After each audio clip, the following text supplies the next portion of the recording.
what about that other classic AI stuff, right? We talked about theorem proving. Can we prove mathematical theorems? That stuff is happening too, and it's also important. So on the logic front, for example, we can build amazing theorem provers compared to when people started doing this. These provers are used for more than just proving theorems. For example, NASA used these for fault diagnosis. There are some question answering systems which are no longer purely logical, but there is a component of logical theorem proving. You try to prove that the statement that you think answers the question actually entails the question in the appropriate way. That's a way that logic and theorem proving has made its way into very different domains like natural language processing. The methods people use are things like deduction systems. The closest we'll get to this in this class is constraint satisfaction, but you'll get a flavor for how this stuff works.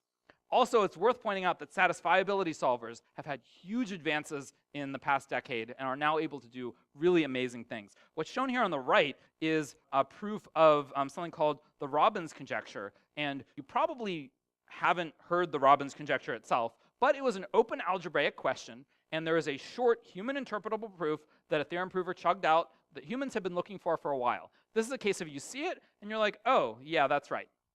Okay, that's a case of an open question being proved by a computer in the way humans would prove it, in the sense that a human can interpret the proof. There's also theorem proving by computers where the computer does a brute force, where the human doesn't want to check 4.7 billion cases, but the computer does, right? And so the computer does it.